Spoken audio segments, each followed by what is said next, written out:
মালয়েশিয়ার দর্শনীয় স্থানগুলোর মধ্যে পেট্রোনাস টুইন টাওয়ার উপরের দিকেই থাকে। ঘুরতে আসা মানুষজন এখানে একটা ফটো নিতে না পারলে মালয়েশিয়া ভ্রমণটাকে সম্পূর্ণ মনে করে না। দিনে এবং রাতে রূপ বদলায় পেট্রোনাস টাওয়ার। আজকে দুই সময়ের দুই রকম সৌন্দর্য উপভোগ করব আর আপনাদেরকে দেখানোর চেষ্টা করব অপূর্ব সুন্দর এই স্থাপনাটি। বুকিত বিন্তাং নামের এই জায়গায় দুপুরের খাবার শেষ করার পর সিদ্ধান্ত নেই এখনই যাব পেট্রোনাস টাওয়ারে। এখান থেকে যাওয়ার সবচেয়ে সাশ্রয়ী আর সহজ মাধ্যম হচ্ছে এমআরটি লাইন। আমরা সেই পথে রওনা হলাম।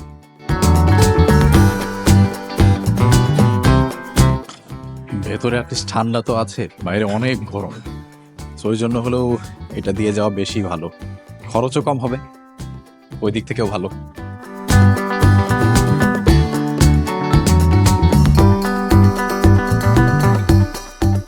মেট্রোর টিকিট কাটার জন্য ক্রেডিট কার্ড থাকলে সেটা ব্যবহার করাই হবে সবচাইতে সহজ কাজ। তাছাড়া 1 থেকে 5 রিঙ্গিতের নোট থাকলে তা দিয়েও কাটতে পারবেন, এর বড় নোট দিয়ে কাটা যাবে না। আমি ব্যাপারটা বোঝার পর কার্ড দিয়ে টিকিট করি কেএলসিসি স্টেশন পর্যন্ত। পেট্রোনাস টাওয়ারের সবচাইতে কাছের স্টেশন এটাই। এই মেট্রো দিয়ে আমরা ডিরেক্ট কেএলসিসিতে যাইতে পারবো না, আমাদেরকে নিচে নেমে ট্রেনে উঠে যাইতে হবে হচ্ছে টিআরএক্স। দেন আমরা টিআরএক্স থেকে আরেকটা মেট্রো লাইনে গিয়ে চলে যাবো কেএলসি। Time on time. বিকেলে এক স্টেশন পরে আমাদের নেমে যেতে হবে। আমরা কেএলসিসি পৌঁছে গেছি।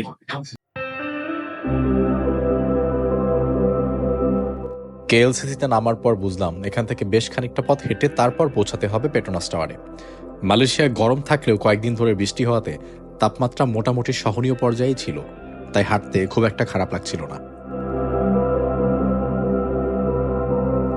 এই জায়গাটা এবং এর আশেপাশের এরিয়াটা কাইন্ড অফ একটু দুবাই একটা ভাইব দিচ্ছে, ওইরকম উঁচু উঁচু বিল্ডিং। আর বাকি সাইড দিয়ে তো আবার তেমন কিছুই নাই, বাট এই এরিয়াটা তারা বেশ ভালোভাবে করে রাখছে। বেশ সুন্দর সুন্দর ডিজাইনের বিল্ডিং করে করে অ্যাট্রাকটিভ একটা এরিয়া বানায় রাখছে।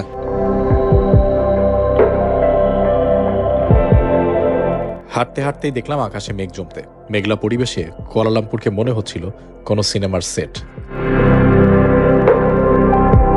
দিনের বেলা পেট্রোনাস টাওয়ার ঘুরে দেখার জন্য সবচাইতে ভালো জায়গা হচ্ছে কেএলসিসি পার্ক থেকে। ছোট্ট একটা লেক আর অনেক গাছে ঘেরা এই পার্ক থেকে দেখা যায় পেট্রোনাস টাওয়ারের সবচাইতে ভালো ভিউ।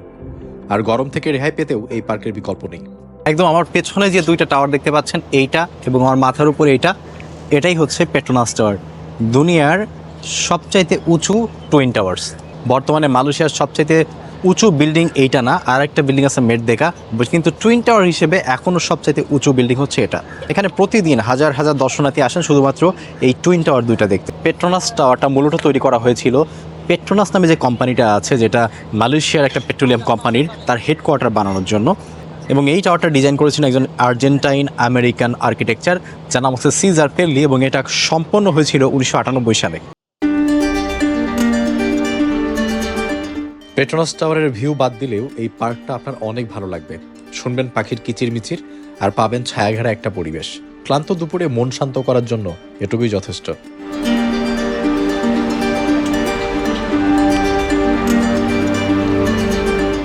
খুবই পানির পিপাসা লাগছে। আচ্ছা, সামনে মনে হচ্ছে এটা একটা drinking water site, I don't know, probably. এখান থেকে একটু পানি ভরে নিব যদি হয়। হ্যাঁ, এখান থেকে পানি খাওয়া যাবে, সবাই খাচ্ছে, পাবলিকদের জন্য রাখা এটা। পার্কের ভেতরে এরকম একটা জায়গা থাকা উচিত, কারণ হাঁটতে হাঁটতে সবাই টায়ার্ড হয়ে যায়, থাকলে বেটার। পানি ভরা জায়গা রেখে দিচ্ছে, প্রেস করলে এরকম পানি উঠে, জাস্ট ঠান্ডা পানি, এবং খুবই ঠান্ডা পানি। পানিটা একদম অনেক ঠান্ডা।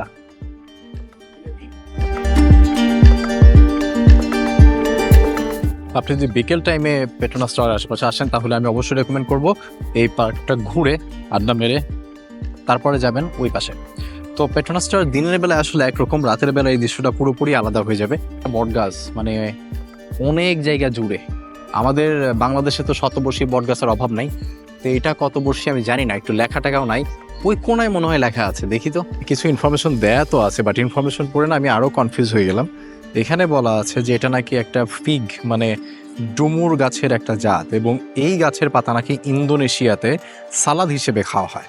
আর এটা মিনিয়েচার করে এটা নাকি ইনডোর প্লান্ট হিসেবেও রাখা হয়। এটা 15 মিটার পর্যন্ত লম্বা হয় এবং এইখানে এরকম বেশ কয়েকটা গাছ সারিবদ্ধভাবে থাকার কারণে আমি প্রথমে বট গাছ ভেবে এটা ভুল করেছিলাম। এটা আসলে একটা ডুমুরের জাত।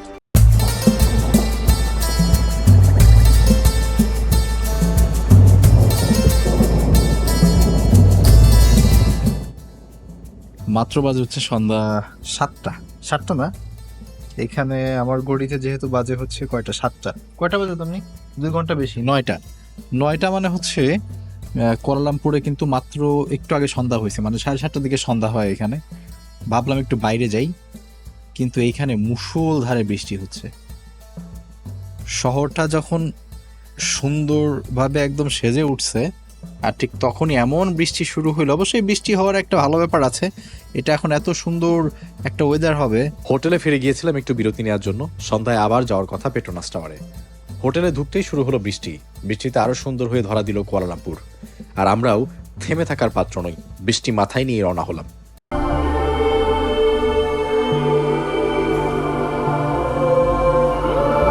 বৃষ্টি থেকে বাঁচতে আশ্রয় নিলাম পেট্রোনাস টাওয়ারের নিচেই।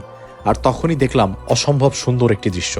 মনে হচ্ছিল আকাশ থেকে মুক্তা ঝরে পড়ছে। নিচের লাইটের কারণে বৃষ্টির কণাগুলো ক্যামেরায় ধরা পড়ছিল মুক্তা সদৃশ। বৃষ্টিতে পেট্রোনাস টাওয়ারের সৌন্দর্য কয়েক গুণ বেড়ে গিয়েছিল। চলাফেরা একটু কষ্ট হলেও বেশ উপভোগ করছিলাম।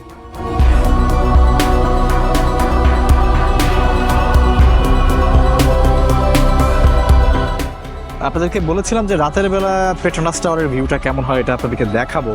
আর সেটা দেখানোর জন্য আমরা সন্ধ্যার পরে এসে এমন বৃষ্টিতে পড়ছি যে মানে বৃষ্টি থামেও না, আবার খুব জোরেও পড়ে না, খুব আস্তে ধীরে মনের মতো করে বৃষ্টি পড়ছে। কিন্তু সত্যি বলতে সন্ধ্যার সময় আসলে পেট্রোনাস টাওয়ারের রূপটা একদম অন্যরকম।